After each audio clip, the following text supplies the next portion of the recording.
Welcome to Teacher Quit Talk. I'm Miss Redacted. And I'm Mrs. Frazzled. Every week we explore the teacher exodus to find out what, if anything, could get these educators back in the classroom. We've all had our moments where we thought, what the hell am I doing here? From burnout to bureaucracy to soul-sucking stressors and creative dead ends. From recognizing when it was time to go to navigating feelings of guilt and regret afterwards, we're here to cut out the gaslighting and get real about what it means to leave teaching. We've got insights from former teachers from all over the country who have seen it all. So get ready to be disturbed. Join us on Teacher Quit Talk to laugh through the pain of the U.S. education system. We'll see you there. I signed an order appointing Jack Smith. And nobody knows you. And those who say Jack is a fanatic. Mr. Smith is a veteran career prosecutor. Wait, what law have I broken? The events leading up to and on January 6th, classified documents and other presidential records. You understand what prison is? Send me to jail.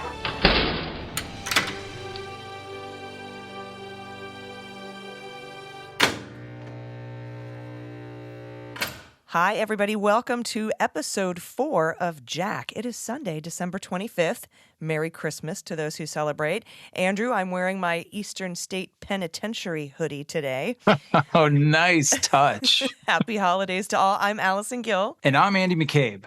We have a big show today, including new extensive cooperation between the Gen 6 committee and the special counsel, and a potential for expansion of assistance with the special counsel investigation into obstruction of justice.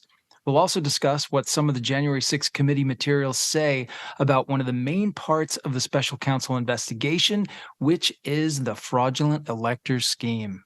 Yes, and that is always part 1 of our episode. That might flip up as the investigation goes on and as we see like where the focus ends up eventually. But also today, Andrew, we have a special guest joining us who has one of the most extensive and impressive resumes I've seen. He was U.S. Attorney in the Eastern District of Virginia and the Southern District of Texas. He was also a senior FBI official under 2 directors, both Robert Mueller and Jim Comey. He's also got experience at the Department of Justice as a counselor for the Attorney General John Ashcroft at the time and the Chief of Staff to the Deputy Attorney General, who was Jim Comey at the time. Now he's an MSNBC contributor. It's Chuck Rosenberg, so I'm very excited to speak with him. So before he joins us, what are we going to start with today, Andrew? Well, let's talk about the cooperation between the 1-6 committee and the special counsel.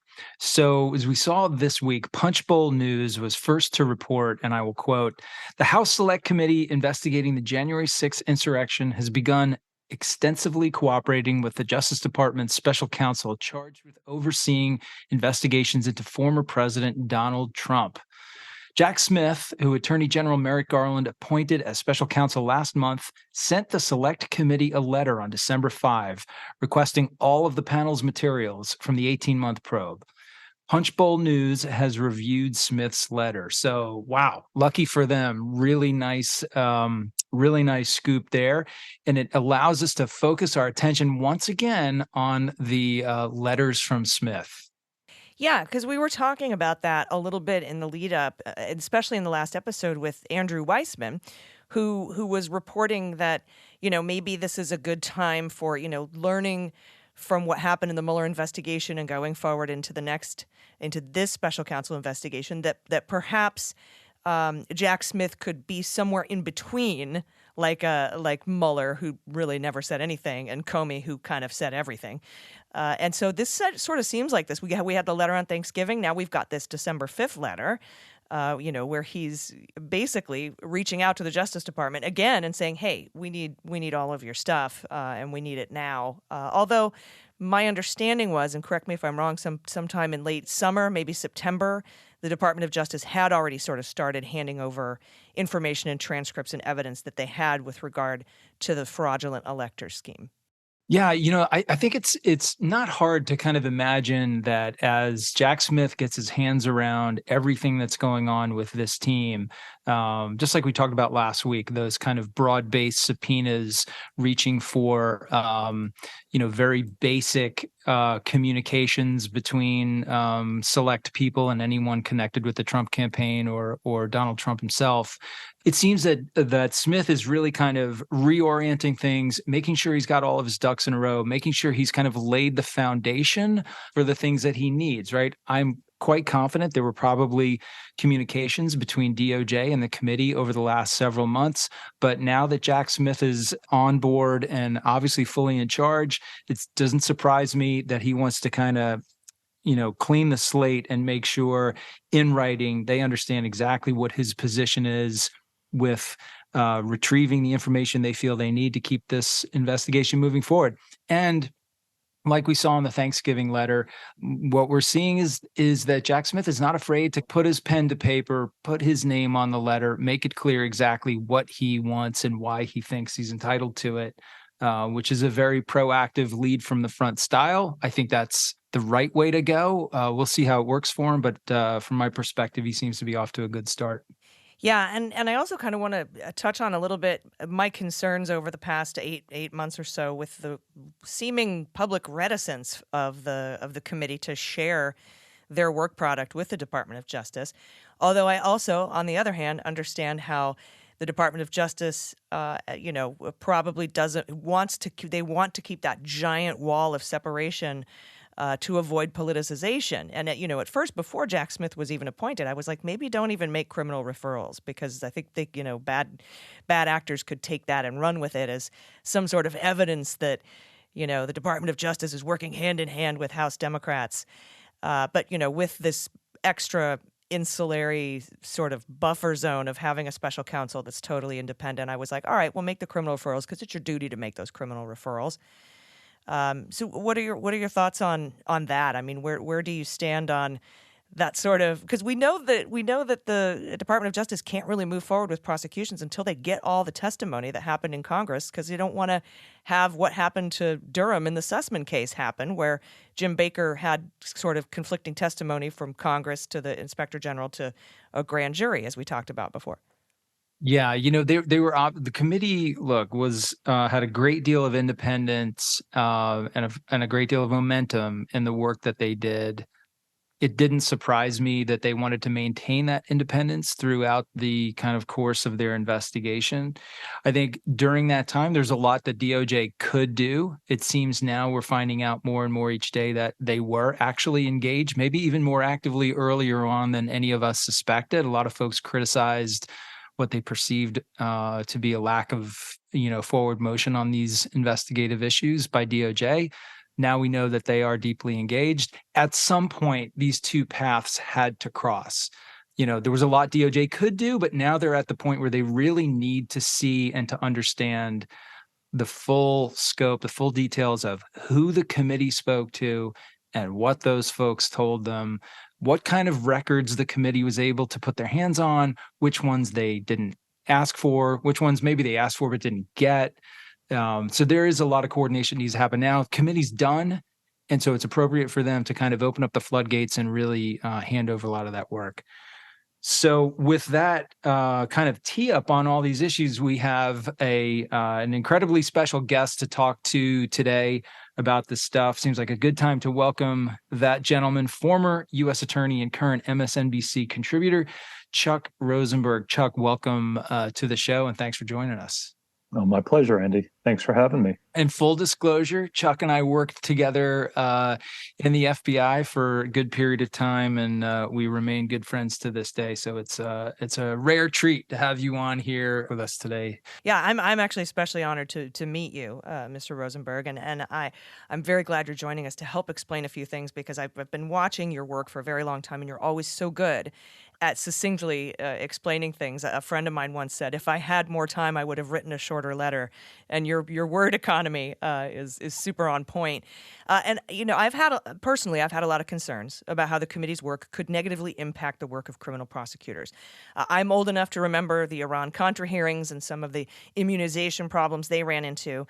And I was also concerned how the delay in standing up the committee in the first place could eventually delay the work of the Department of Justice, and the reticence of the committee to hand over their work product to DOJ. Not because I thought DOJ couldn't or wasn't doing the work, but as I had said, mentioned previously, DOJ needs those transcripts to look for those inconsistencies that could potentially derail prosecutions and witnesses. Now, my go-to example for that, as I said, is Jim Baker in the Durham prosecution of Sussman. But now the committee is releasing their underlying evidence to the public. And while I'm all for transparency and very curious about it, I've seen you repeatedly warning of potential negative impacts that could have for prosecutors. Can you explain how releasing certain evidence could imperil the Department of Justice prosecutions, and maybe give us a hypothetical that would illustrate why it could potentially be a bad idea? Sure, Allison. Happy to try. And thanks for having me. So think of it this way. From the standpoint of Congress, it makes a lot of sense to show their work, right? Like on a math test when you're in middle school, you get some credit for showing your work. And Congress has done that in hearings and report, and now by dumping into the public domain all of the transcripts. From the perspective of the Department of Justice, I've said, and I continue to believe, it's a terrible idea because, as Andy well knows, we don't do our investigations in public. So the hypothetical, what can go wrong? So think of it this way. Allison, you're the witness. On day one, you told investigators the light was green. On day two, you told investigators the light was red. And on day three, you told investigators you didn't see a light. At least you don't recall seeing one. First of all, that happens. Witnesses change their stories. They remember things, they forget things, and there are always discrepancies, often not nefarious. But here, every other witness will know, Allison, what it is you said and could theoretically align their testimony to yours. That's problem number one.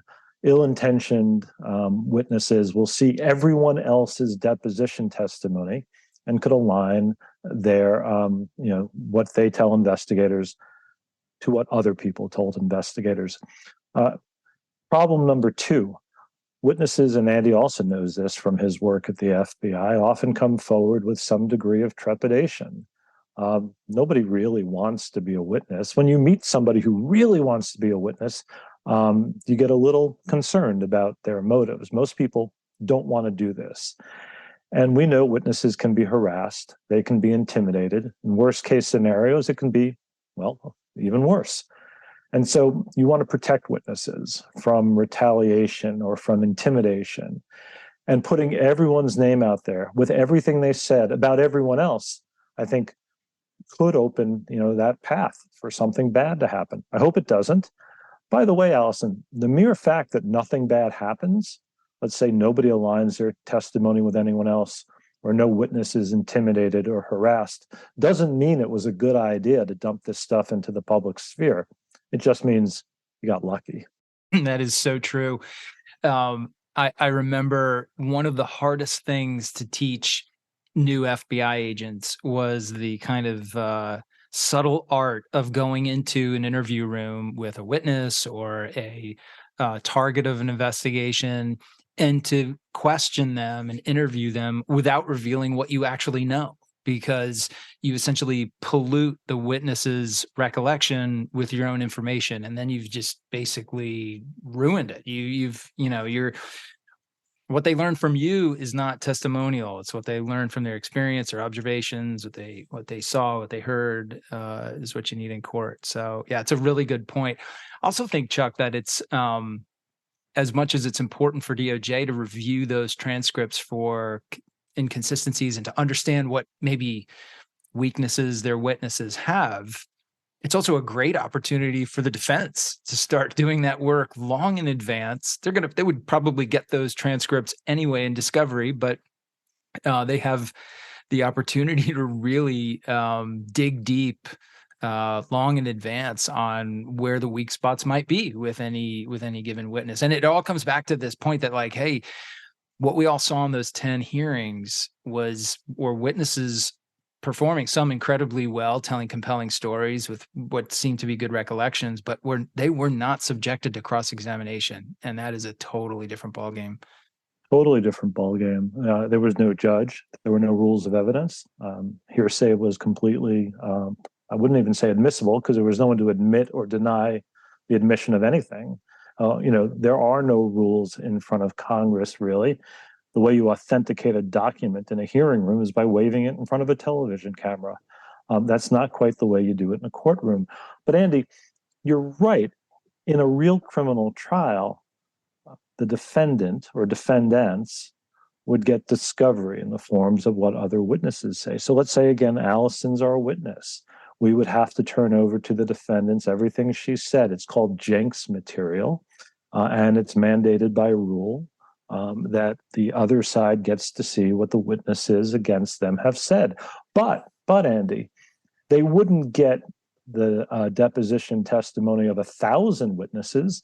They would get the deposition testimony of the witnesses we were calling at trial. But to your point, here they have access to everything.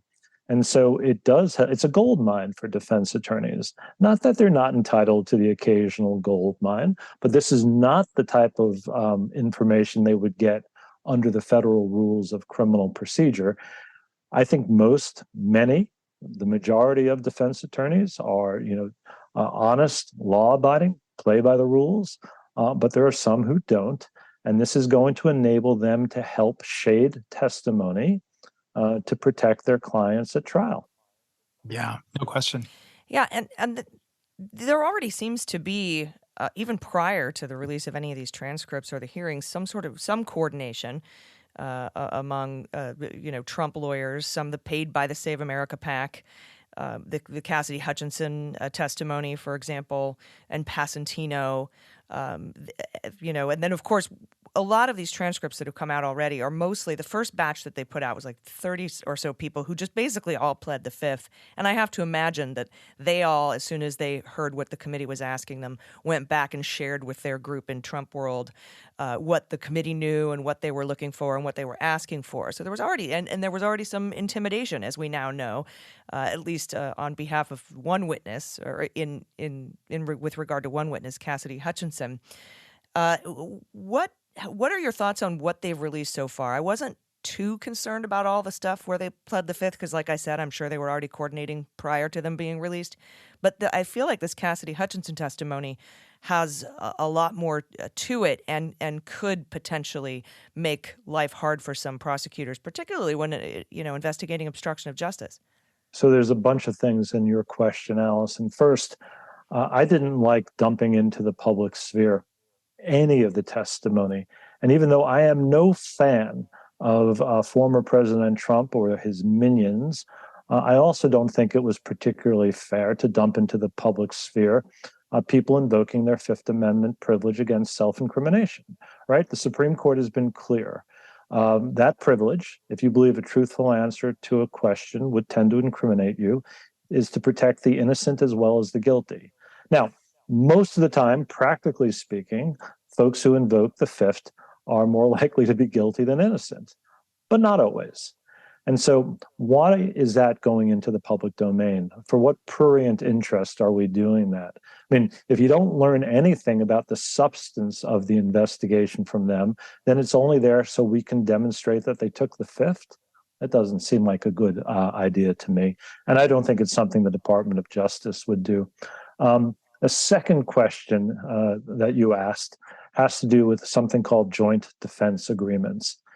If you and me and Andy are all subjects of an investigation and likely to be charged, we could hire lawyers who know one another, who trust one another, and who are friends with one another. And it's perfectly okay with our consent as clients for them to coordinate in our defense and to share information. That happens all the time, and there's nothing wrong with it. Each attorney, your attorney, Allison, for you, Andy's attorney for him, my attorney for me, has to first and foremost, protect their individual client. That's their ethical obligation. But they can share information. And so I'm not concerned when attorneys form joint defense agreements or share information, as long as they're doing it with the knowledge of their clients in the interest of their clients. But there's a third question, I think, that embedded in what you asked, which is, well, what about what seems to have happened with Cassidy Hutchinson and her lawyer? So there's two ways to think about it. And frankly, we don't know which of these things happened. Her lawyer could have said to her, look, Cassidy, if you go in there and they ask you a question and you genuinely don't know the answer to it, tell them you don't know. Tell them you don't remember. It's okay not to remember. There's nothing wrong with not remembering. That's fine if that's what happened. On the other hand, if her attorney said to her, "Hey, Cassidy, if they ask you about Allison, you've never met her and you've never heard of her, even if that's not true. Don't give up anything on Allison. Protect Allison at all costs." That's a problem, because then you would be suborning perjury. So she may have one recollection of what happened. He may have another. I wasn't there. I don't know.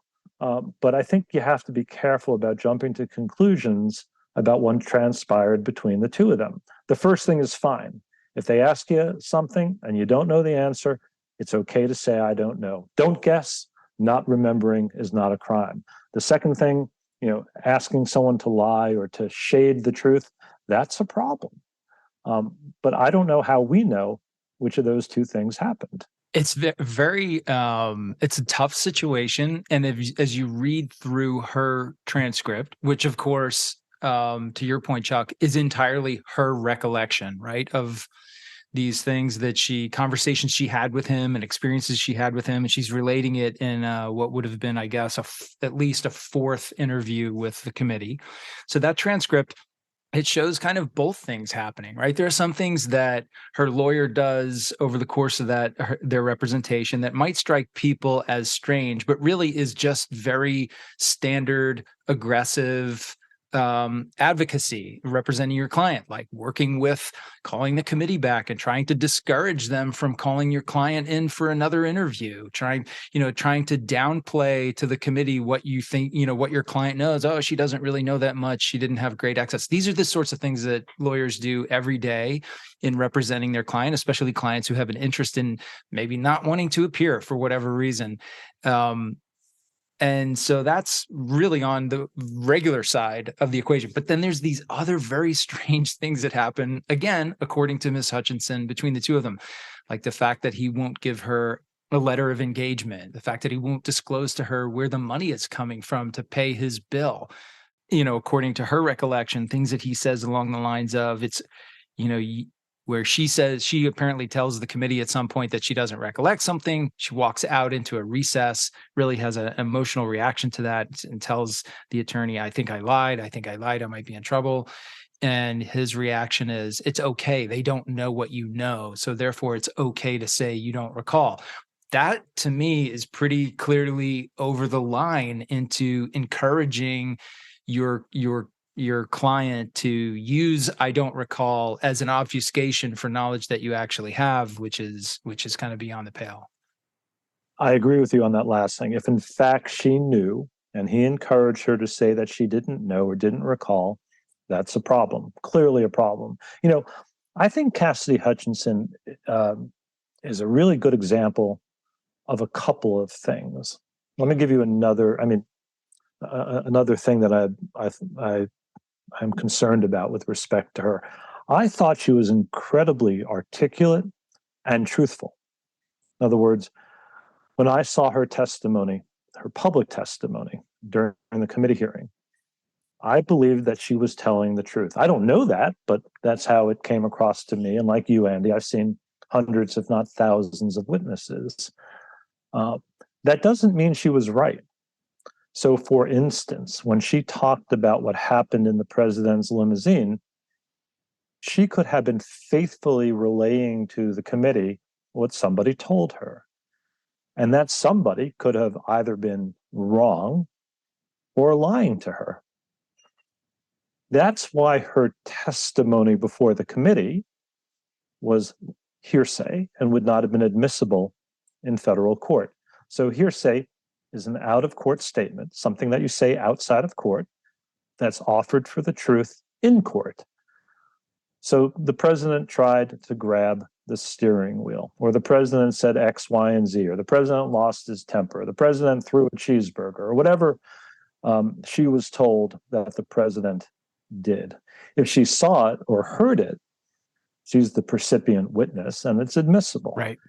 If someone else told her that the president said X, Y, and Z or grabbed for the steering wheel, you'd have to call that other person as the witness at trial because they would be the percipient witness.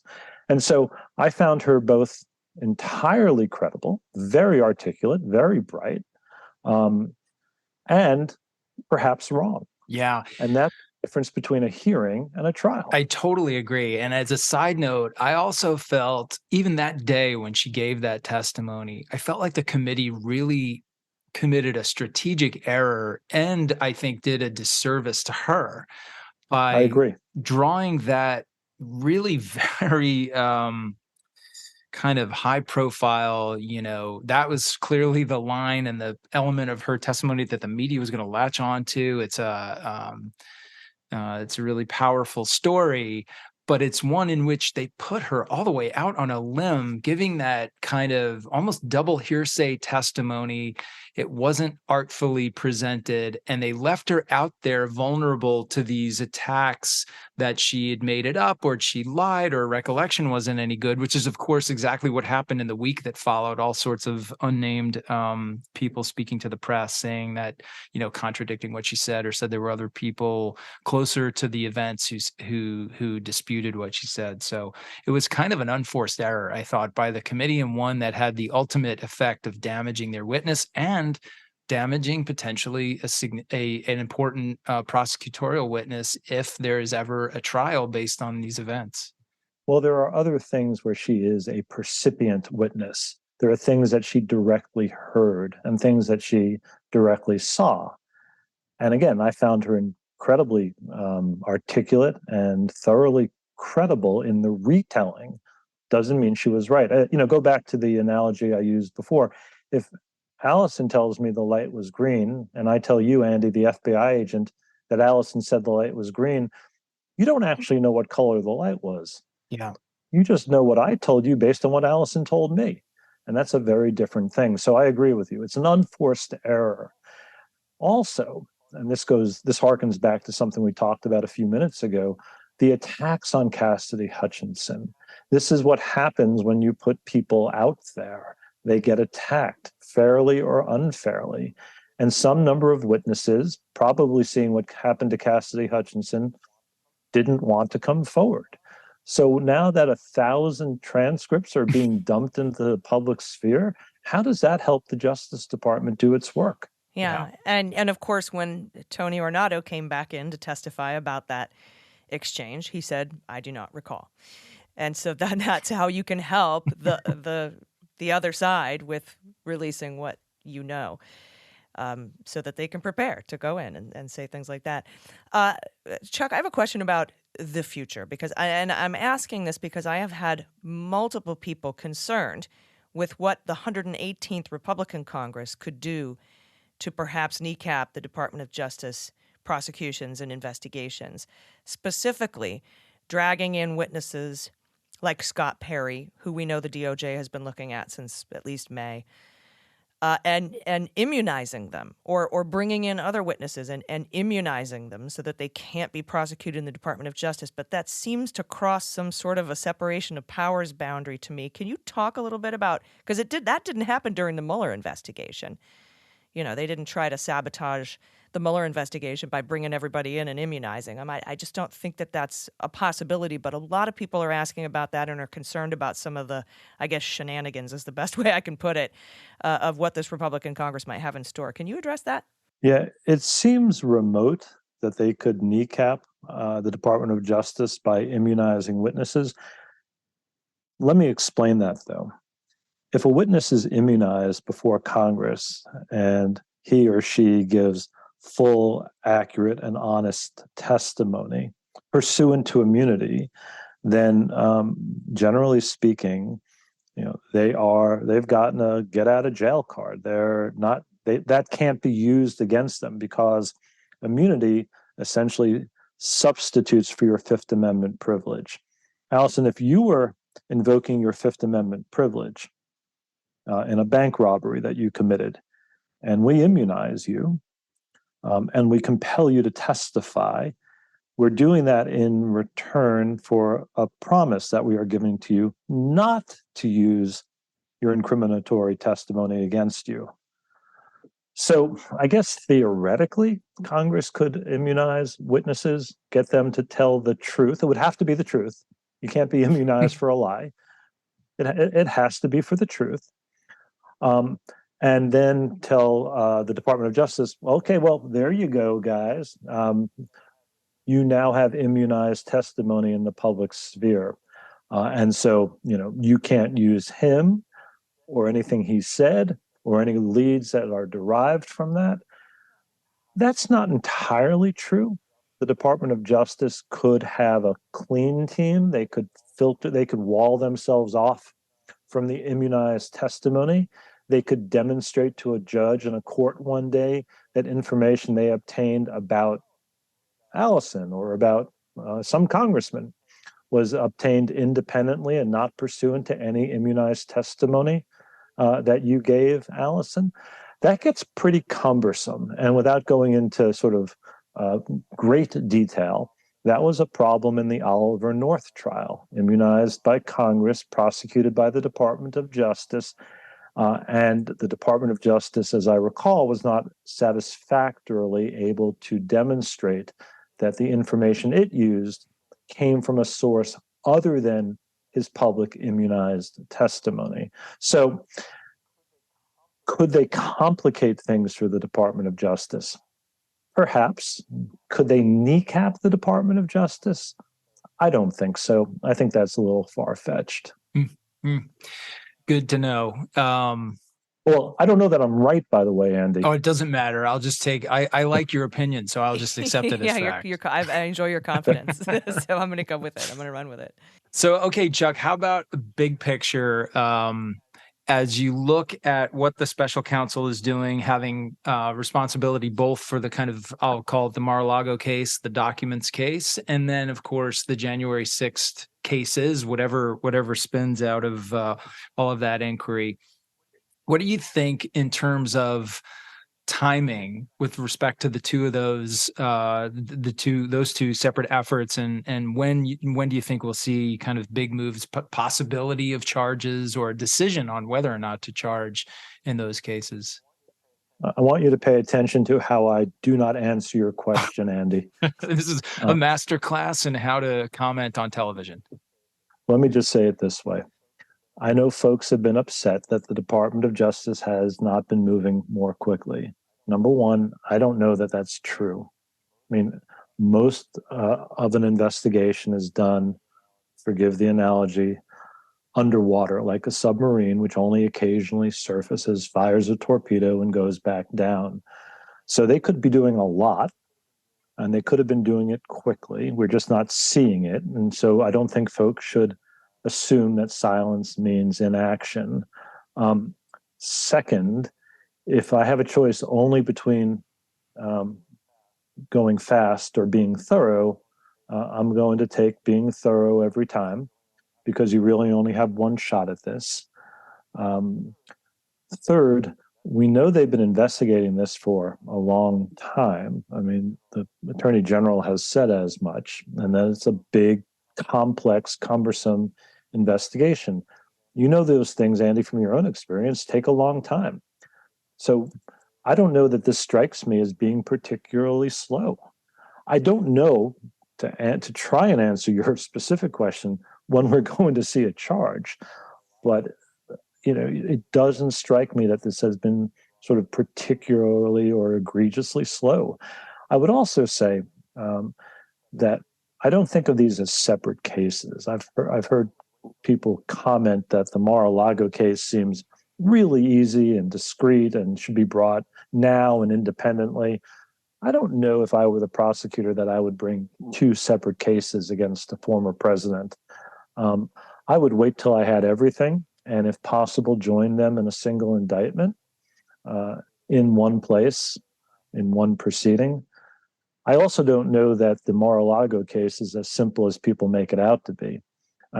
You would also have to show that he had a role in moving the documents, knowing they were classified. Now, finding some in his desk is pretty helpful. That's pretty good evidence. I remember a case I had where we had charged someone with structuring, a hard thing to prove that someone knows is unlawful, except that we found the statute in his desk drawer. So yeah, it helps. but I don't know that it's conclusive. It helps to have a subject who's studying the law you're going to charge him with as you're trying to prove his knowledge of the law.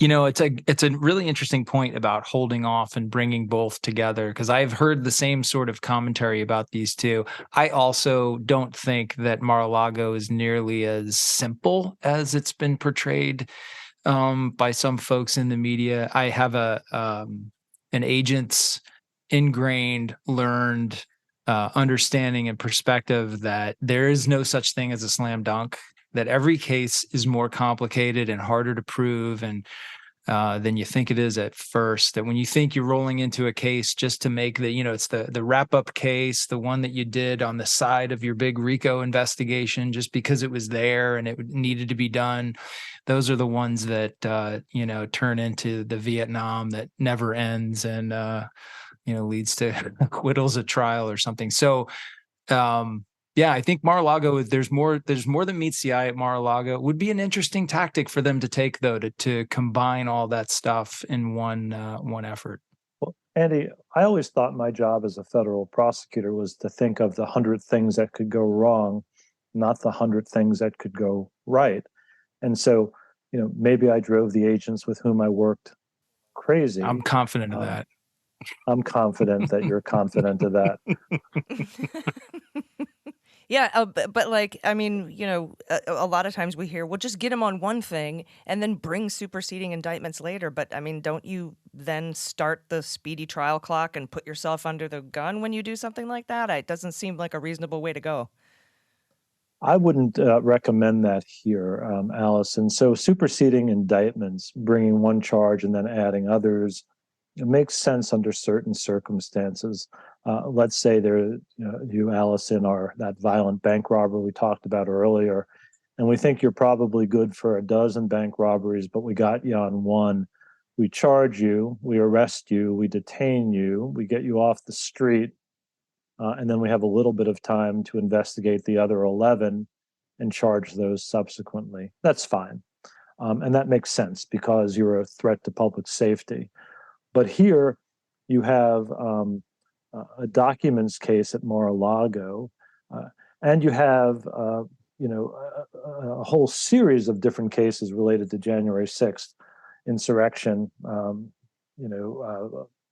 obstruction of government processes, defrauding of the United States, but no ongoing immediate public threat, I would say. Not in the same way as a bank robber walking into a lobby of a bank with an automatic weapon, right? It's sort of different. And so the government has, I would say, the luxury of time to do it at once and do it all right, and doesn't need to charge a piece of it and then another piece of it and then yet another piece. That doesn't make sense to me here.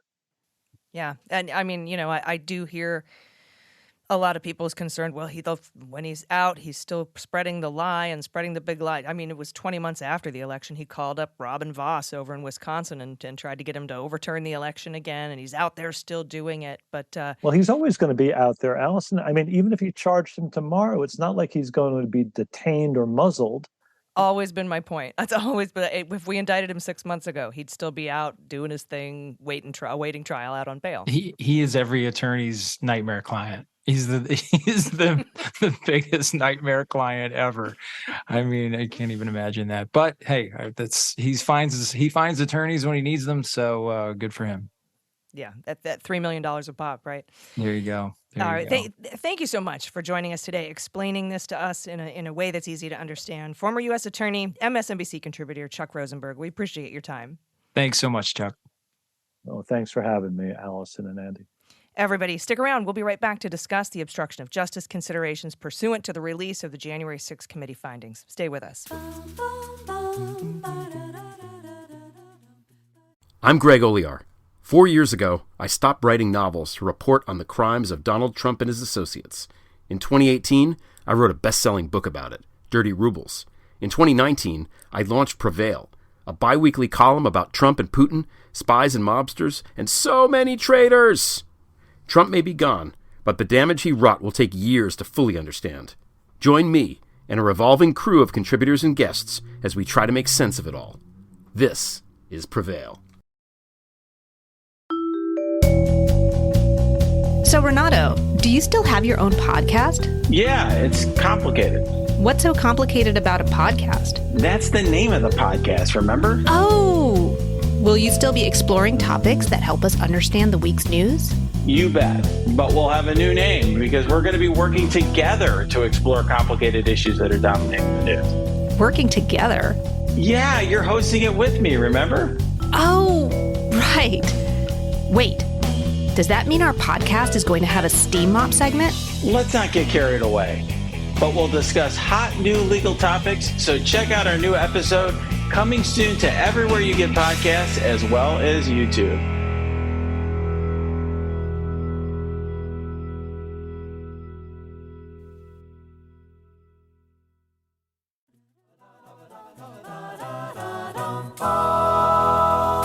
Welcome back. Okay, let's switch up a little bit this week and talk about potential obstruction of justice.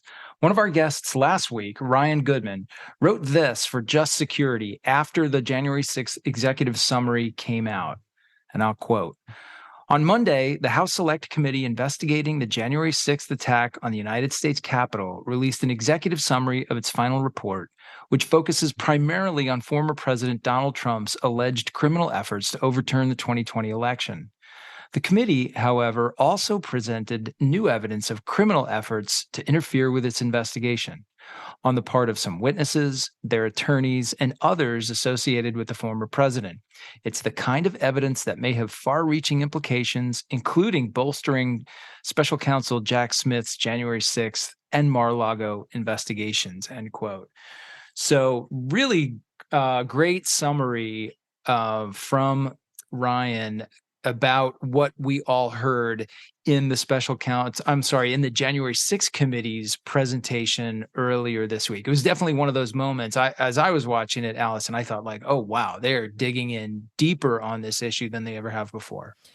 Yeah, and I thought, interestingly, with, just talking with Chuck Rosenberg saying that we don't necessarily think these things aren't connected, Ryan says this evidence could have implications bolstering Jack Smith's inquiry into January 6th and Mar-a-Lago.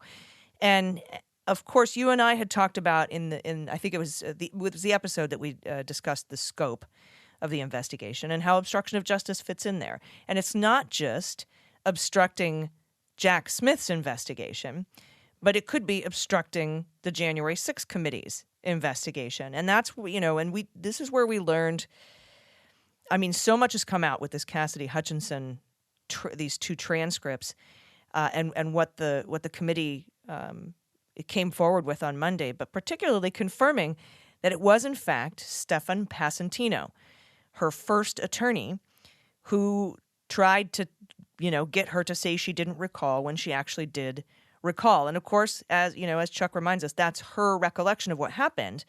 But apparently she might have some text messages that can be added. I heard Barb McQuaid talk about potential text messages. That would be very important evidence if you were trying to prove some sort of witness tampering or suborning perjury or obstruction of justice, or even a 1001 charge. But, saying I do not recall when you do recall, to me, that's telling if that happened, that's telling your client to lie. And then also dangling jobs with high compensation and payment just prior to her depositions seems like. Yeah.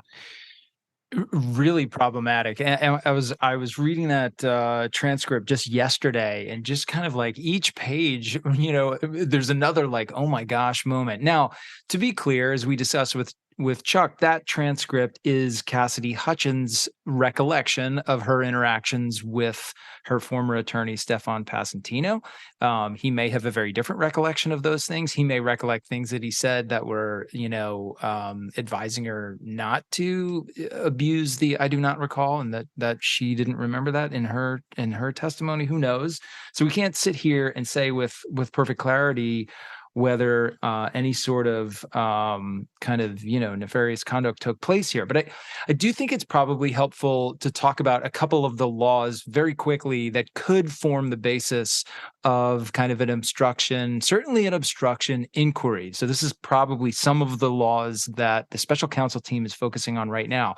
As you mentioned, Allison, you always kind of start with what we call 1001. So it's 18 U.S. Code 1001, and it's basically the false statements statute. And what the false statement statute requires is that you make a false statement to a representative of the government, and the thing that you falsify is a material fact. So not just some kind of doesn't really matter type of fact, but something that's material, to the inquiry that's being conducted.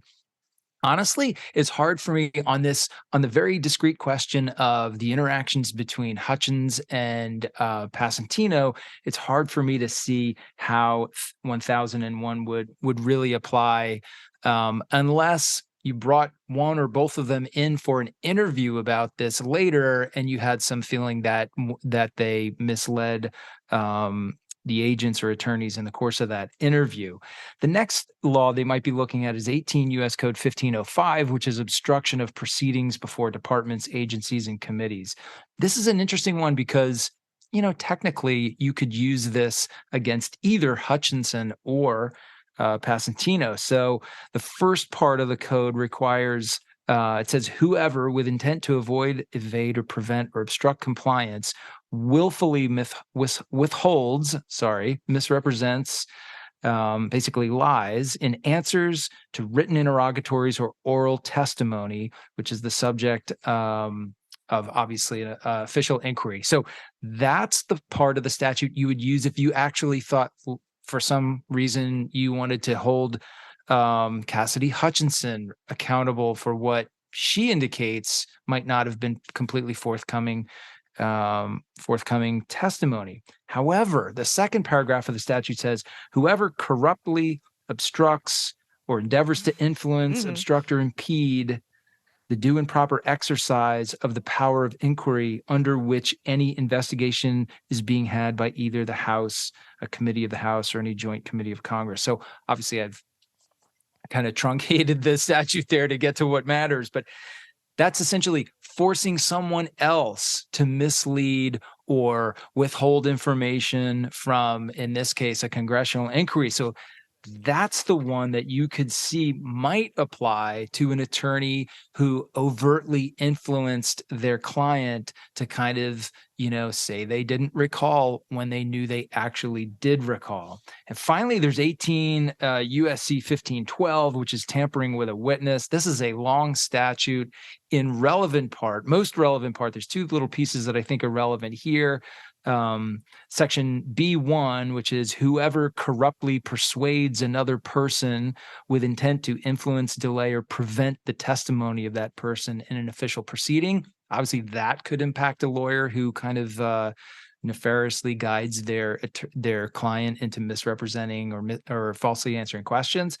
Or Section B2A, which is causing or inducing any person to withhold testimony from an official proceeding. So there are some significant federal criminal laws here that could probably form the basis of the special counsel's inquiry. And we haven't even talked about ethics problems. So attorneys drifting onto this thin ice and putting their law licenses at risk by violating the attorney's ethical code. Yeah, and I'm assuming this could be investigated by getting a hold of Passantino's emails and devices, setting up a filter team, determining what's attorney-client privileged, and determining what might fall in the crime fraud exception.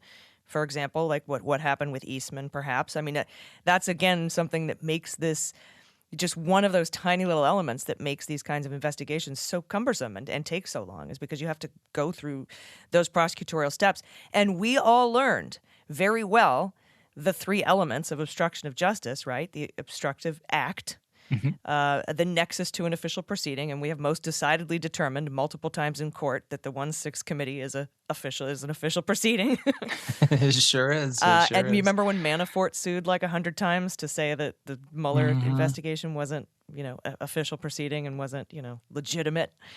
Well, interestingly enough, you saw that in the transcripts of this week, right? Jeff Clark does that. John Eastman does that. They start off their testimony, in which they never don't actually say anything because of claims of privilege, and I don't recall. But they start off by giving these impassioned statements of how the committee is illegitimate and they don't have the power to issue a subpoena and all stuff that's been litigated 100 times. So it's kind of just kind of ridiculous to listen to. Yeah. And then the third thing is intent, which we've talked about a lot. And Ryan Goodman, he says it can be, as you just said, a federal crime for any witness to tell congressional investigators that she does not recall information when she does, in fact, clearly recall. And as you said, it's also a federal crime for counsel to tell someone to commit that act. And he actually comes up with the Nixon-Halderman example, right? When Nixon says to Halderman, remember, I can't recall. I can't give any honest to that I can recall. That's it. That's all you say, and that, we know how we know how that turned out. But let's talk about how special counsel can use this information, because Ryan Goodman reminds us that these individuals, these lawyers, might not have any criminal exposure in the scheme to overturn the election itself, but now could have criminal exposure for their actions toward the congressional investigation as part of a cover-up, he says. He says, quote, their potential criminal liability could provide leverage for special counsel Smith, and here's the key, not to charge him, but to try to flip individuals to cooperate against Trump in the January 6th investigations, and if they also have insights into Mar-a-Lago, then that investigation as well. And that's one of those things that brings these two things together, like Pat Cipollone and Pat Philbin, the Pats, they both have information on both of these investigations. Yeah, that's absolutely right. So in the mind of the investigator, criminal exposure equals leverage. You're not going to ever charge every single person that maybe somehow could have committed a potential offense, but you'll use the prospect of that as a way to open doors to sitting down and talking to people and getting them to cooperate with the investigation. So that really turns into a very effective thing. Now, let's remember, as we said earlier, very hard to say conclusively with any confidence what the situation was or will be between Cassidy Hutchinson and Stephen Passantino. It's all based on those conversations they had between the two of them. That can be a very hard thing to reconstruct in a prosecution.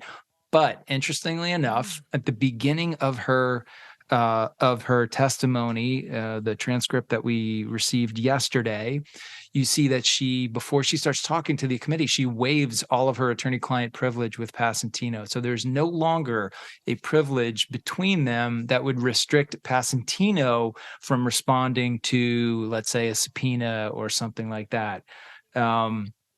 So this is a fundamentally different situation. There's also, there would be verifiable facts to buttress Hutchinson's claims in the testimony. For instance, and things that are just, if not indicative of criminal behavior, just show you that this was not the traditional attorney-client relationship. For instance, she asks for an engagement letter, which is the basic letter you sign with any attorney that you hire to do anything. It's basically them saying what they will do and what you can expect and what they can expect from you. It's kind of a standard, right? An expected standard in the business. And he allegedly refuses to give her one. She then asks him, who is paying your bill? Because that was her primary concern at that time, finding an attorney that she could actually afford. And he doesn't tell her who's paying the bill. He then makes it clear to her that without her consent, he's communicating to others the results of her interviews with the committee. So there's all kinds of indicators that there's something else going on here. There is a relationship here that matters more than the one between the two of them. And my suspicion is, of course, that relationship was between Passantino and either Donald Trump or people in and around Donald Trump, and who were protecting his interests above and beyond everybody else's. Yeah, and interestingly, Passantino's law firm has scrubbed his information from their website. And I have to imagine he's being investigated for this at the very least, and maybe that's why, or they just were like, okay, we don't want to know you no more. And we also know Cassidy Hutchinson started cooperating with the Department of Justice way earlier in the year. And so it's also interesting, like you said, that she waived that attorney-client privilege, because that kind of removes the need for a filter team if they do try to confiscate, or if she hands over any of the communications that kind of show or bolster her claims that she's testifying to. And we also confirmed a bit of news to confirm that phone call to her, where she got that phone call where they said, hey, redacted says he knows you'll do the right thing and you're loyal to the team and blah, blah, blah. Right. We've confirmed it was Ben Williamson. I thought it was Ben Williamson. And we've confirmed that the redacted person was Mark Meadows, who, again, also just up to his eyeballs in this. I can't imagine he's not cooperating with the Department of Justice right now, but who knows? Or at least slow rolling them with his very good lawyers. Very, very concerning behavior. That and all these conversations with her about job offers. Okay, we'll talk about the job offer at the end of the testimony today. Like very, very clearly attaching the conversation about a potential job offer with let's see how you perform in the interview first. Just a lot of really very suspicious and off-putting behaviors that most attorneys would never engage in. So. Very, very strange situation there. One question for you. There's a part in this transcript. I mean, and, you and I spoke. We've been, texting back and forth and talking to each other before putting together this episode. But just the whole story of her driving to New Jersey at a rainy, cold night and Googling Watergate to see how to be a whistleblower and buying Butterfield's books to figure out what he did and wanting to do the right thing. But something that interesting in her transcripts is when she says, I lied. Yeah. And I know that you had some concerns about, and this goes back to, Chuck Rosenberg's concerns about releasing these kinds of things to the public. I mean, that could come back to kind of bite them, right? Yeah. I mean, the transcript is really riveting on a number of levels. It's kind of heart-wrenching when you put yourself in her position. She describes it incredibly well, vividly, right? About a young person having had this crazy experience working in the White House, now out of a job, no income, understanding that she's about to be served with a congressional subpoena, desperately looking for a lawyer, doesn't have money to hire one, trying to find one that would be independent and really only have her interests at heart, but kind of gets drawn back into, as she refers it to, Trump world, that Trump associated community, because she's really under the gun and is struggling to find someone that she can rely on to help her through this testimony. Talks about these like really wrenching trips back to see members of her family and asking people for financial support and not getting it, and it's really compelling. But as you said, in one place, she goes in for her first interview with the committee. And following what she believes is the guidance she's been given by her attorney, Stephan Passatino, says, I do not recall, to questions in which she knows she has relevant details to provide.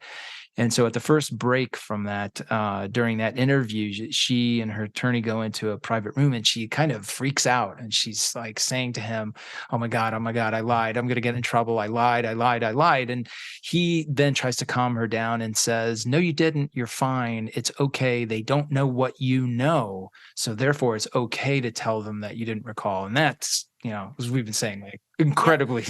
He even says something like, they don't know what you know, and I know you think that they know, yeah, but you only think that because you know it. You have to remember, like they don't know what you know. It's really, really amazing. But then, now here she is. She's got on the record made these statements that she admits were lies. So I can tell you, it's unlikely she'll ever testify under oath in a trial in which on cross-examination, the defense attorney doesn't bring this up and say, by your own admission, you're a liar. You've lied under oath before. Are you lying to us now? Now, there's all kinds of ways you can rehabilitate that testimony. The prosecutor would then stand up on redirect and point out that you voluntarily kind of admitted this to the committee, went out of your way to find a new lawyer and be helpful. And so there's all kinds of, elements in her favor.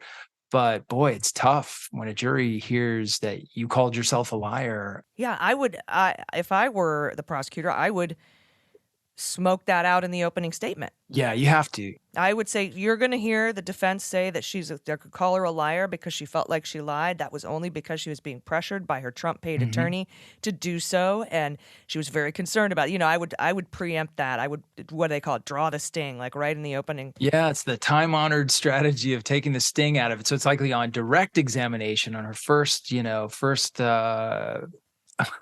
several hours of testimony, will undoubtedly be days if there's ever a trial. The prosecutors would bring that out. They'd bring it up. They'd go through the whole thing, give her a chance to explain it. But these are the kind of problems that witnesses are going to have, having had all of this pre-existing testimony under oath before DOJ gets a chance to really dig in and figure out what's going on. Yeah, the Trump lawyers are going to know now that the prosecutors are going to draw that sting, right, and have a better way to respond to it and prepare their defense. It's something else really interesting I wanted to ask you about. And apparently, according to Cassie Hutchinson, an unnamed Republican congressperson eventually, as you said, you were talking about her story, heart-wrenching, talking about not being able to find a lawyer, having the Passantino problem, having concerns, and apparently she consulted with Liz Cheney. She was back-channeling through Farrah Griffin to get back to the counsel, to the committee to testify again, and an unnamed Republican congressperson I guess introduced her to her now attorney, who is working pro bono, by the way, and it's somebody that it's Jody Hunt. It is Jody Hunt. So and this is like classic DC world of everybody knows everybody, I guess.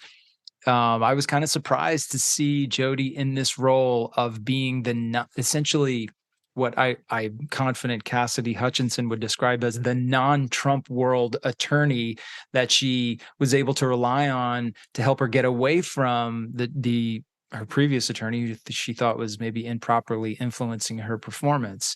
Jody Hunt was essentially the number 3 in the Department of Justice under Jeff Sessions. So at the very beginning of the Trump administration, he was the head of the civil division of the Department of Justice. I know Jody from having sat with him through many, many meetings and intelligence briefings. We used to meet with the Attorney General at least 3 times a week to do the morning briefings, and Jody was often there.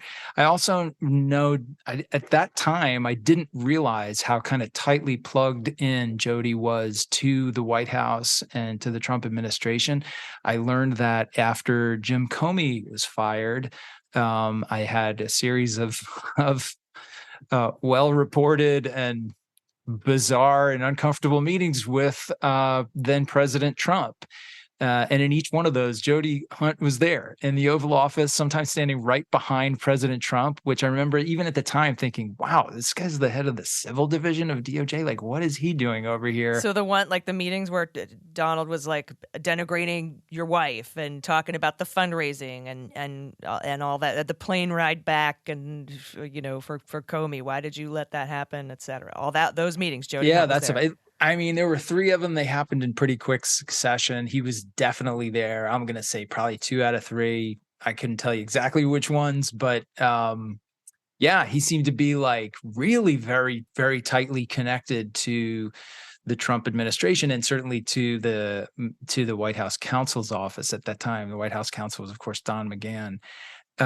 So it just surprised me in this context to see Jody kind of riding in at the last minute and, kind of rescuing Cassidy Hutchinson from her Trump-provided attorneys. But hey, she seems to have the representation she needs, and he's providing it. So I'm sure that's a good thing for her. Yeah, I would love to hear the Jody Hunt story of when he got off the Trump train and started hanging out and canoodling with like Liz Cheney, and that's that set of the other set of Republicans. That would be very interesting to. You can't tell the players without a scorecard, as my grandmother would have said, but that's just DC for you, I guess. I'd be very interested to know that. I hope he does. I hope he writes a book that maybe a future witness can order in the middle of the night on her way home to New Jersey. There you go. Thank you so much to Chuck Rosenberg for taking time out of his schedule to come and speak with us. Absolutely, just just a wonderful guy, very knowledgeable, and like I said, he's the epitome of word economy and succinct and able to break down complex issues. He's one of my heroes in that respect.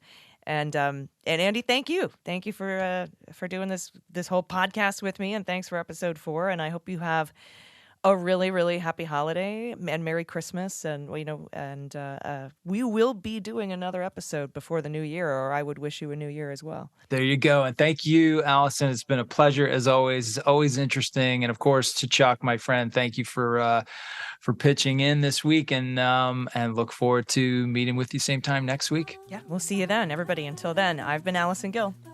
And I'm Andy McCabe. We'll see you next time.